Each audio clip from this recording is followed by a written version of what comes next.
Schianto frontale sulla Lemagna, muore un motociclista di 19 anni.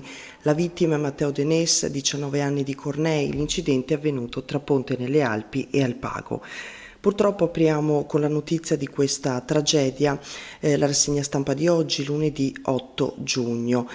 L'articolo è sul Corriere delle Alpi ed è a firma di Alessia Forzin. Uno schianto terribile sulla statale 51 che dal Fadalto sale verso Santa Croce Ponte nelle Alpi. Poco prima di La Secca e del bivio per Farra d'Alpago ha perso la vita ieri pomeriggio Matteo Denès, 19enne residente a Cornei.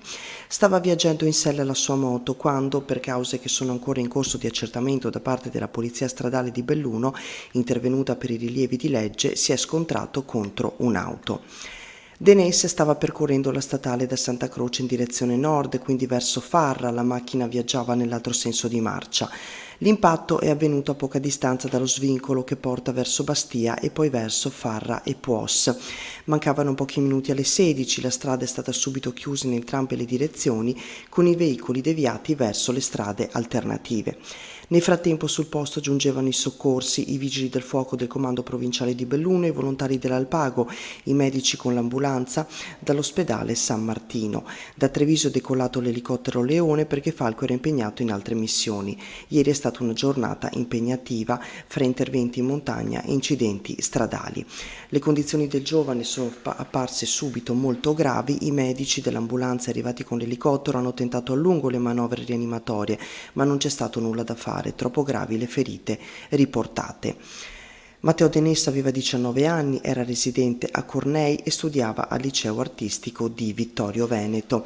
Lascia la mamma Lorenz, papà Roberto, fratello Victor e la sorella Alessia, gemelli tutti e tre. A Puos li conoscevano tutti. La famiglia è molto conosciuta in paese, dove la notizia ieri si è diffusa rapidamente, in silenzio sommessamente, perché quando perdere la vita a un ragazzo così giovane le parole muoiono in gola. È una tragedia enorme, dice a mezza voce il sindaco di Alpago, Alberto Peterle. Sono veramente sconvolto, conosco la famiglia e non ho parole per quello che è successo. Le condoglianze alla famiglia arrivino anche dalla redazione dell'Amico del Popolo per questa tragedia immensa.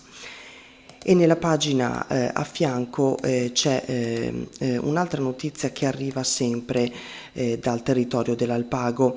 Un volo di 12 metri, salvi 2 giovani. Incidente nella notte all'incrocio della strada delle Coste, un'auto è finita in un giardino e si è fermata in una siepe. I padroni di casa, un boato, sembrava un temporale, ne scrive Ezio Franceschini in questo caso. Un boato nella notte sembrava un forte temporale. No, nessun tuono. Il rumore era stato provocato da un'auto finita fuori strada alle 4 del mattino a Farra d'Alpago. Dopo un volo di 12 metri, la Lancia Y con 2 giovani a bordo è finita in un giardino prima di terminare la propria corsa nella siepe che delimita delle 2 proprietà. I 2 occupanti, un po' accacciati, sono usciti dal mezzo autonomamente prima di essere accompagnati in ospedale per gli accertamenti. Per loro qualche contusione, ma pericolo scampato. L'incidente è avvenuto appunto alle 4 del mattino tra sabato e domenica. La Lancia Y color nero con 2 giovani a bordo sta scendendo lungo la strada delle Coste, la via panoramica che collega Farra d'Alpago a Spert, Tambre e all'altopiano del Cansiglio, una strada molto pendente. Per cause ancora al vaglio dei carabinieri, giunta all'incrocio con Farra, l'auto è andata via dritta, ha divelto una rete di recinzione ed è finita nel giardino sottostante, per fortuna senza appunto conseguenze per i due giovani. Continuiamo qui con la lettura del Corriere, vediamo le altre notizie pubblicate dal quotidiano.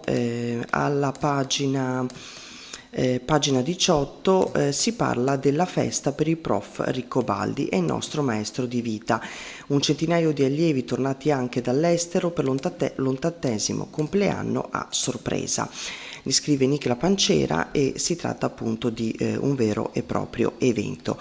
Per un attimo è sembrato davvero di assistere a una scena dantesca. Le porte si sono aperte e il prof Enzo Riccobaldi si è trovato davanti oltre 90 ex allievi arrivati da ogni parte d'Italia e anche dall'estero.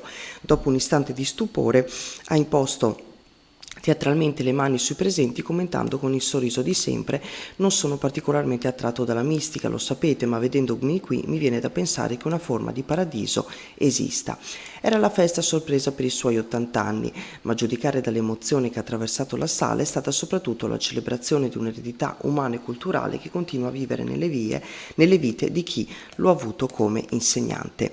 Ligure, arrivato a Belluno fresco di laurea in lettere all'Università di Bologna, dal 1971 alla pensione ha insegnato lettere in vari istituti cittadini, al liceo classico, all'ITIS e all'istituto magistrale e infine per 3 decadi al liceo scientifico, quindi grande festa per i suoi 80 anni. E poi ci spostiamo al Gazzettino, andiamo a leggere cosa scrive l'altro quotidiano.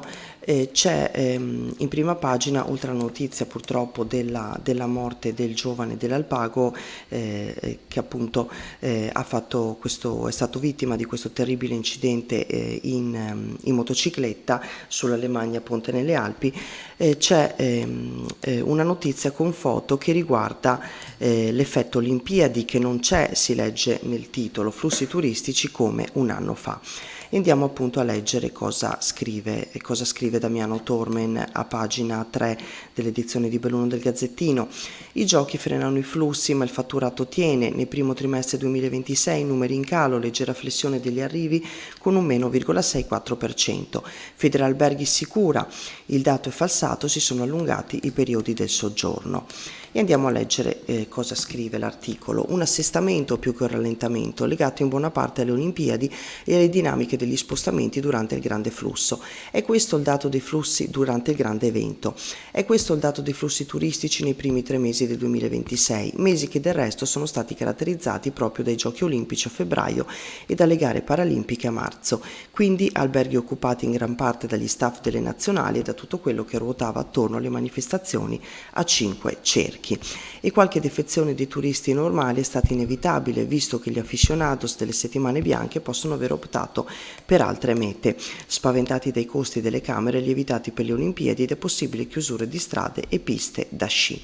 In ogni caso, i dati dicono che nel primo trimestre 2025 si erano totalizzati 264.000 arrivi per 1.145.000 pernottamenti, mentre nello stesso periodo di quest'anno si arriva a 247.000 arrivi e 1.130.000 presenze. Tradotto significa una flessione del 6,4% degli arrivi e dell'1,2% nelle presenze.